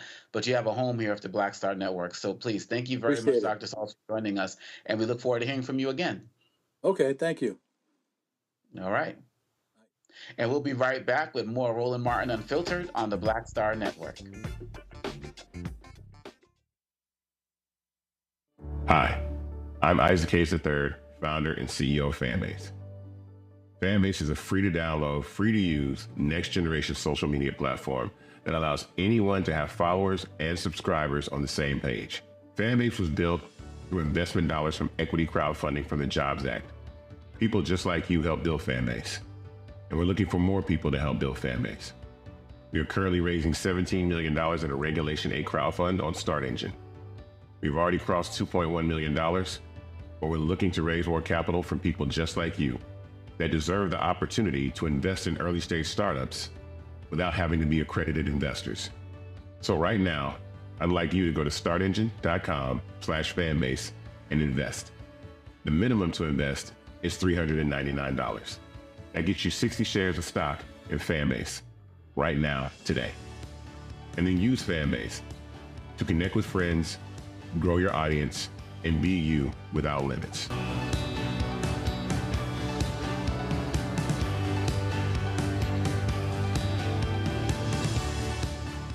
Black Star Network is here. Oh, no punch! I'm real revolutionary right now. Thank you for being the voice of Black America. All momentum we have now, we have to keep this going. The video looks phenomenal. See, this difference between Black Star Network and black-owned media and something like CNN. You can't be black-owned media and be scared. It's time to be smart. Bring your eyeballs home. You dig? This is Essence Atkins. Mr. Love King of R&B, Raheem Devon. It's me, Sherry Shepard, and you know what you watch. You're watching Roland Martin Unfiltered.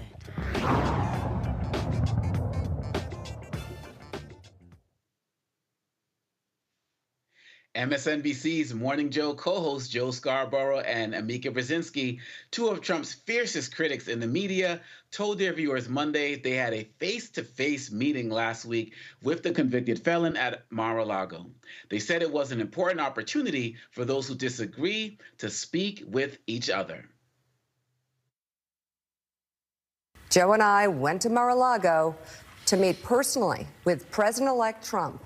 It was the first time we have seen him in 7 years. Now, we talked about a lot of issues, including abortion, mass deportation, threats of political retribution against political opponents, and media outlets. We talked about that a good bit. And it's going to come as no surprise to anybody who watches this show, has watched it over the past year or over the past decade. that we didn't see eye to eye on a lot of issues, and we told him so. What we did agree on was to restart communications. My father often spoke with world leaders with whom he and the United States profoundly disagreed. That's a task shared by reporters and commentators alike. We had not spoken to President Trump since March of 2020, other than a personal call Joe made to Trump on the morning after the attempt on his life in Butler, Pennsylvania. In this meeting, President Trump was cheerful, he was upbeat, he seemed interested in finding common ground with Democrats on some of the most divisive issues. And for those asking why we would go speak to the president-elect during such fraught times, especially between us, I guess I would ask back, why wouldn't we? 5 years of political warfare has deeply divided Washington and the country. We have been as clear as we know how in expressing our deep concerns about President Trump's actions and words in the coarsening of public debate. But for nearly 80 million Americans, election denialism, public trials, and January 6th were not as important as the issues that moved them to send Donald Trump back to the White House with their vote. Joe and I realize it's time to do something different, and that starts with not only talking about Donald Trump, but also talking with him. Viewers voiced their disgust on social media, saying the host only met with Trump to avoid being targeted for disagreeing with him. We should also note that Trump was a man who said he knew nothing about Project 2025, for example, but also recently appointed Brendan Carr, chairman of the Federal Communications Commission. He wrote Project 2025's chapter on the FCC. Joy, I bring up that last point because in the work that you do in the spaces that you occupy, I know you're all about coalition building and talking to people who have diverse opinions. You can kind of build something together.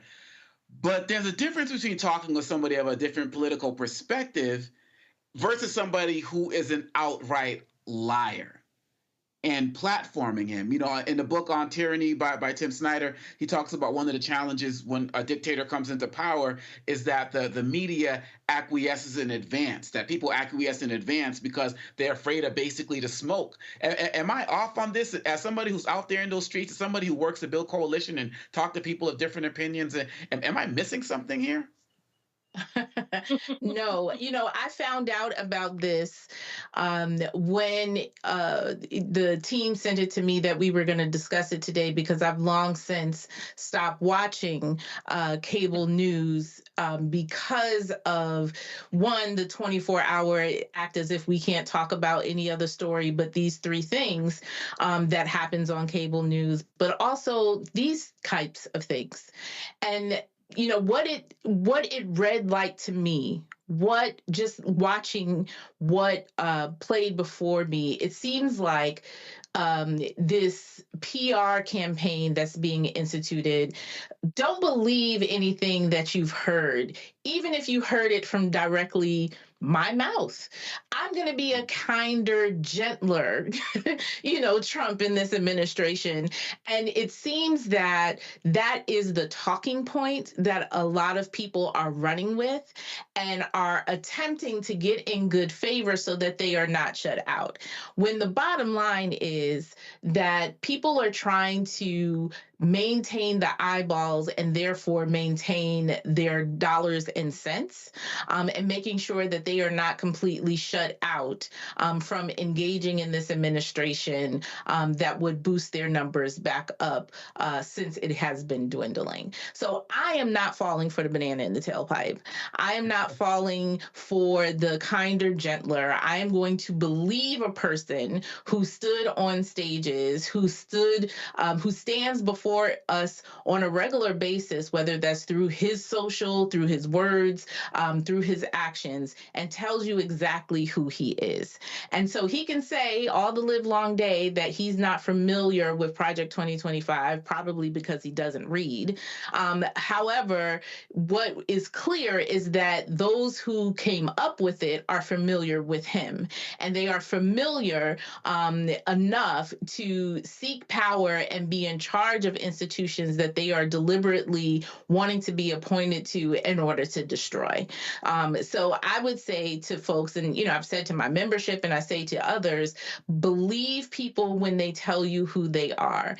And out of his own mouth, he has repeatedly told us that. And certainly other people who have clear agendas of dismantling a number of our democratic institutions, they know who he is and know how they can move their agendas forward. And that's what we need to pay attention to, not the PR stunt and the PR campaign, and for other people who are concerned about their own pockets and not the American people.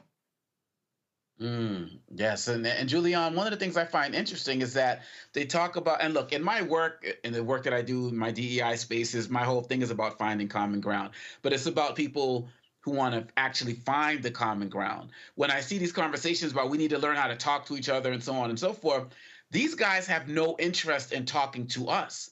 It's always a matter of us having to go to them. And so when I look at this looks at a situation like it could be the exact same thing. It's like Trump won, everybody come to me now, even though I don't really give a damn about y'all anyway. How do you see this? First of all, I remember when Mr. Trump said some really ugly things about Mika. She was bleeding from wherever, and just really distasteful things. I don't see how she, with a straight face, could have and pulling her daddy in there was like lowball.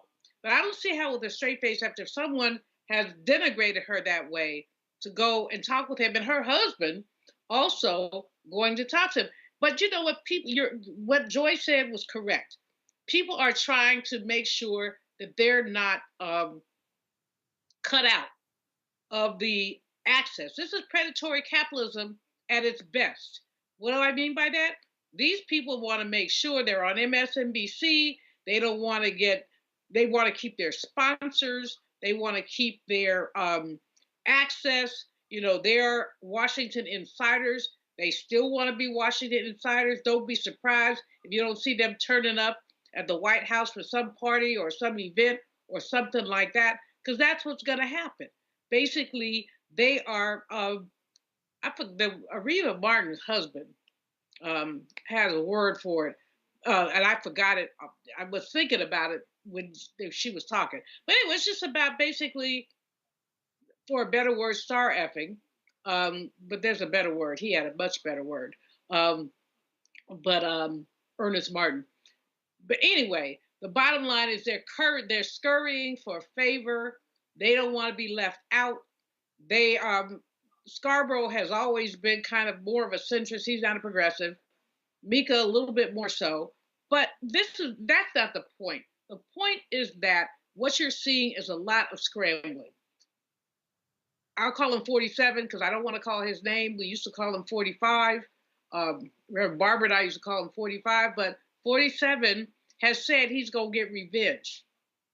He's going to get revenge. I got a call from a colleague after we did the State of the Black World Conference here in D.C. on Thursday last week. A brilliant job by Dr. Ron Daniels. And I said, of course, what I always say, with a little economic splice in there. And this sister called me and she says, and she's a Republican. She said, you need to be careful. I said, what? She said, they're watching all y'all. You need to be careful. I said, so what would you have me do? She said, I'm your friend. She was actually, I think she was on a Delta line before mine or after, I don't remember. But she's like, they're watching y'all. And I believe that so they're watching us. This is not going to change my ways or my days. But the fact is that he's promised retribution. He's going to get retribution. There are no firewalls between the Congress, the Senate, the court, and him. So given all that, he pretty much can do whatever he wants to do. And if you are pulling down few mil at MSNBC, and you used to be a congressperson, you were national security advisor's daughter, y'all want to stay in the in crowd. And so the way you're going to stay in the in crowd is to kiss behind. And that's what they've been doing. They've been kissing behind. I think it was a horrible, I think just do you, boo. But I don't think it doesn't give me any confidence in them. And I don't know if it gives any other people, their listeners, their viewers, any confidence in them either. Because what they're basically saying, he could talk about me like a dog. He could do this, he could do that. And I'm going to still go to Mar-a-Lago and kiss his behind. So I hope you like the taste of, when you kiss in the behind of someone whose diapers spill. That's all I have to say. So, Eljoy, something that you said had me thinking, so many of us are in this kind of, I don't even know how to explain it, this zone where we're so frustrated with the news and so on and so forth. You said that you gave your staff instructions about what they should be doing going forward. So kind of going off of that, what are your instructions in terms of how we should be dealing with situations like this, where we feel like our media networks that some of us may have favored were the face of the resistance or the face of some form of criticism, and they don't seem to do that anymore? We see the Washington Post and the LA Times that decided that they weren't going to endorse a candidate, and people felt like they were falling off as well, and they were acquiescing. What type of advice are you giving to your staff? And in addition to that, what advice would you give for us who are just feeling this sense of hurt by these, what many people are calling betrayals? Yeah. I think it's important for you to invest your time and your eyeballs into institutions that serve you. And for me, these institutions are entertainment institutions. They are, as Dr. Malveaux said, they are part of the system of predatory capitalism. They are trying to maintain eyeballs in order to maintain ad revenue, in order to increase shareholder revenue. That's what they're for. And so once you understand that, then you can detach yourself from this personal connection that we seem to have built with some of the folks that are reporting quote unquote news. I remember a time, my grandmother, and watching news with my grandmother, she watched a particular channel because she trusted the news from that particular person that, they were giving her facts, they were giving her the information. If someone breaks that trust, right? So you then develop this personal relationship. You feel like this person is delivering the news directly to Eljoy, right? That they're thinking of you as they are putting their stories together and having this conversation. For me, that has been broken. There is, I'm taking my eyeballs, I'm taking my support to institutions that are going to serve me in one way and giving me the pure facts, and giving me news and not heavy on their opinion. Before you give me opinion, tell me what happened first. And we see a lot we've become accustomed to this cable news piece that we're in, where people are just giving you their opinion on things before they actually give you what happened, what the facts are. And so with that, I'm divesting from those institutions and instead investing in local news, in community news, in, NPR and sort of other places that can give me, and I don't want just an echo chamber. Let me, make sure that people understand that, because I read from 36 different sources every morning for my 2 hours in reading news. I read from 36 different sources, some that are more progressive leaning, some that are more conservative leaning, just to understand what is happening all across the country. And I think we don't have to settle for what is being presented. We can make moves by moving our eyeballs and turning the clicker away from these institutions that are really about, the bottom line and not necessarily about giving us the facts and giving us information so that we can make decisions to support or not support, to protest, to challenge, and to engage in our own governance, I would say. Well, we're talking about shifting those eyeballs, as Reverend Carr says in our commercials. People need to bring their eyeballs home, and it's going to be sad to see so many of these other networks and individuals just acquiesce in advance. But you all know here on the Black Star Network, we're going to keep it real, and so we hope that those eyeballs continue to grow with us as well. As Roland Martin said last week, he started with like 1,500 subscribers or something, and reached 1.5 million last week, and we're approaching 2 million. So that's our goal right now. So we hope that many people will follow Joy's advice and bring those eyeballs right over here to the Black Star Network as well. And we're going to be keeping an eye on what's happening at SNBC as well. It's great and important advice for any. Well, I would also advise people to look at international news, to look at The Guardian, to go to allafrica.com. I mean, one of the biggest challenges I find is that we have this tunnel vision about the United States, like we're the only place in the world. And we start looking at Africa news, South American news, I think it's really important there. I find, I am a CNN junkie, I'll admit it. But lately, I start to turn that mess off after 30 minutes in the morning. I do my prayer call, then I pray for the fools. And what has happened in my observation with CNN is that too many of the anchors have too many opinions. In other words, this woman was on last week, and somebody brought up the issue, the stupid Republican commercials about trans people. And she said, well, I have 2 little girls, and I'm just worried that some boy on a football field. And I'm like, give me a bloody break. That did not belong in the conversation. So we have to not only be discerning, but get out of the United States. Listen, watch BBC, something else, because when other people look at us, they see how flawed we are. We have had this myth of American exceptionalism, and it was a myth, but it held for any number of reasons. But this Trump nonsense makes it clear that there's nothing exceptional about this country.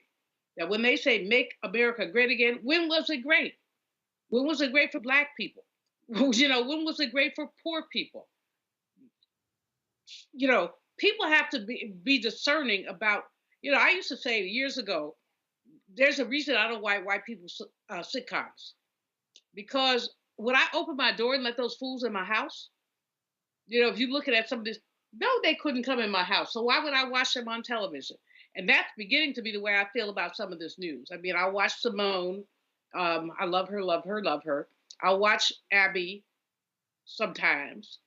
But basically, this is corporate media on steroids. Absolutely. And I think that at the end of the day, it just really comes down to what both you all are saying. We have to figure out a way to get people to enhance critical thinking. And part of critical thinking is diversifying sources. And this is a great opportunity, as some of us are getting so disappointed with these networks and hosts that we respect on many levels, to start to doing that right now. This is a great time to do that. So both of y'all gave us powerful advice. The Guardian said that, this is their plan to stand up to Trump over these next 4 years. Are some of these journalist outlets going to do that here? We'll wait to see, because we know what we're going to do right here. We'll be right back with more Roland Martin Unfiltered on the Black Star Network.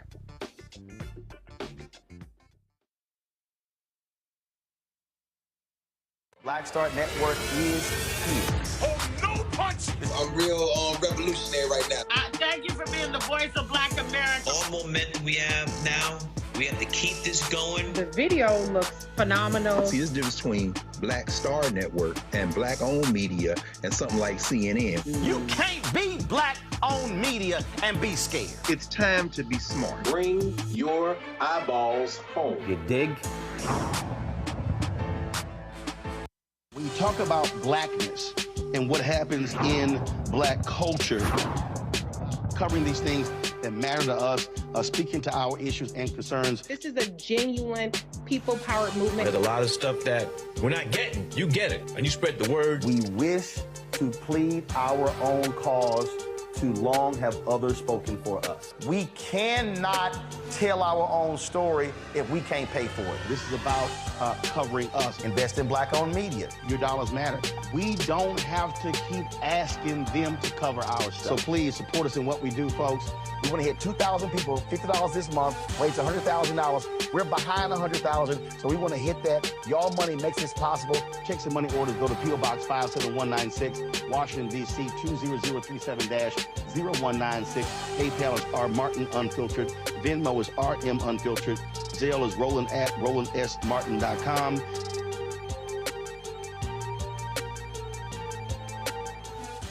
Farquhar, executive producer of Proud Family. Bruce Smith, creator and executive producer of The Proud Family, Louder and Prouder. And you're watching Roland Martin Unfiltered.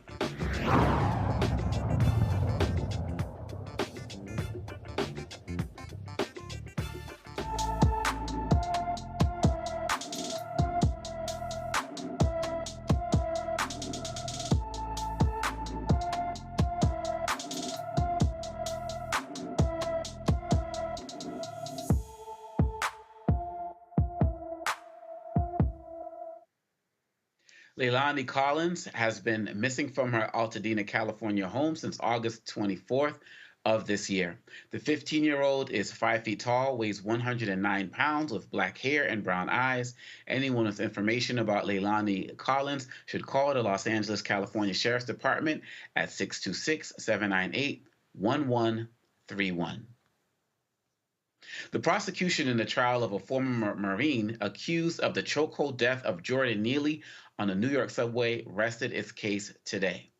Daniel Penny's attorneys moved for a mistrial again after the medical examiner mentioned the word homicide during Friday's testimony when discussing Neely's cause and manner of death. Penny is not on trial for murder. He's charged with criminally negligent homicide. His attorney argued that the witness's use of the word murder could be prejudicial. The judge ordered the word to be stricken from the record and continued the trial. The defense maintains Neely died from complications of sickle cell trait and not strangulation. However, the medical examiner said she believed Neely would have died from asphyxiation, whether or not he had sickle cell trait. Testimony is expected to conclude before Thanksgiving. Penny is facing up to 15 years in prison. Eljoy, you are in New York. What is the vibe there? What are people seeing? What are they saying about this tragedy? Well, first, people were disappointed in the person not being charged with murder going forward, straight out. And that's probably the reason why you would see a witness mention that on the stand. So there was some disillusionment about that because, as the medical examiner mentioned, the intervention of this person into the incident is what caused the death. And, certainly the community writ large hopes that that would be the verdict in this case. And it just, I think it's also important to sort of put into context for people what the atmosphere is, and particularly during that time, were that there was this narrative that people who are experiencing, mental health issues, who are in the subway system, that we should be fearful of them, that, there were news stories on local news and everything about, am I safe, right? Like there was all of this that contributed to the atmosphere in terms of people wanting to intervene and be present during this time. And it's something that still is occasionally brought up about how safe the subway is. But I don't know how many New Yorkers people are like, I'm a New Yorker. I take the train and I go to, I go to work and I go to school and, that's what happens. But there certainly was that atmosphere that oftentimes when it rears its head, it's usually usually coming from people that don't live in the city proper, right? They're, commuting outside, so from Long Island or Connecticut or Jersey or what have you. And then, it's news media like the Post and the local news sort of drive up the conversation of being safe and not thinking about the issue. And I think this goes to something that you mentioned when we were talking about a previous case just in this show about people interacting with law enforcement, that it's usually people who are homeless and who are suffering from a mental illness who are the victims of crimes rather than them actually committing crimes. And this is an instance where you can see very well playing out where someone, is taking up space and people believe that they're taking up too much space. And they unfortunately, other people intervene and the person has lost their life. So I think about those things when those conversations come up about public safety and about, as Dr. Malveaux said, white people being fearful and what kind of atmosphere that creates for other vulnerable populations in our communities. And no matter what the facts may say, like I mentioned, that it is usually people who are suffering mental illness or who are homeless that are victims of crime, what the narrative ends up being is that they are thrusting crime upon us and they are making us unsafe. And then you result in the situations like this. And Dr. Malveaux, as we wrap up, one of the concerns I have is that this is something. I mean, we all remember the national outrage and people were jumping to defend Penny and so on and so forth. I feel like under Trump, there are going to be more people, citizens on the streets, who are going to be emboldened to take actions like this because they feel like they got a president who's going to have their back and a whole news network of Fox and all of these other organizations that are going to support them. And so many of us may have to watch out for more of these types of actions. Oh, absolutely. I mean, when you look at it, first of all, this person who's about to be the president has already encouraged law enforcement to go butt wild against us. Secondly, he says on day one, this is what he's going to do. Thirdly, because of the climate that he's created, racist white people have gotten bold. And they will say anything, do anything, get in people's faces, and they don't care because they know, again, not to keep leaning on lynching. I'm in the middle of some book stuff. But lynching culture says you can do whatever you want to Black people, and there will be no consequences. And so people put their hands on people. People do all kinds of crazy things. We have to be ready and willing to document this stuff. Rose is always talking about, I'm gonna have to get a lesson or two, using your camera, document this stuff.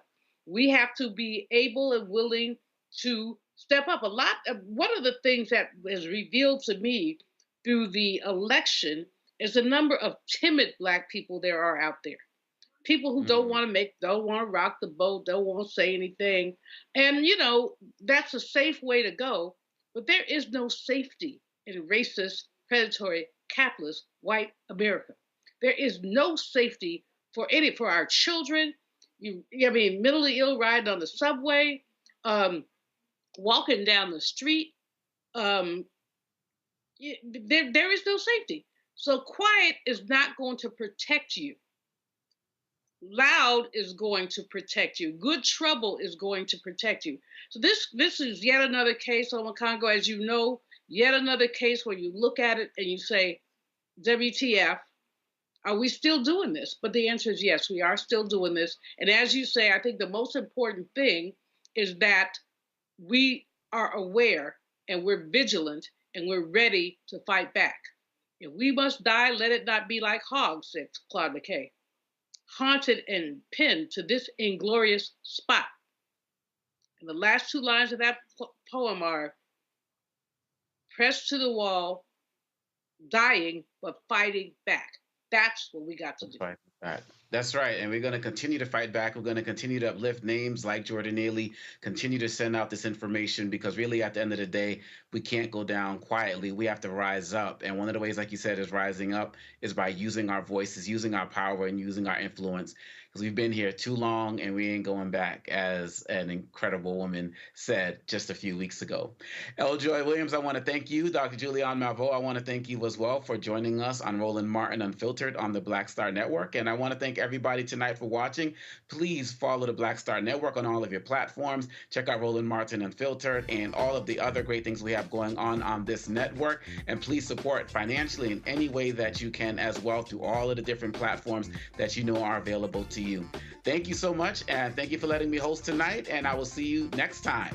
Holla. Black Star Network is here. Oh, no punch! I'm real revolutionary right now.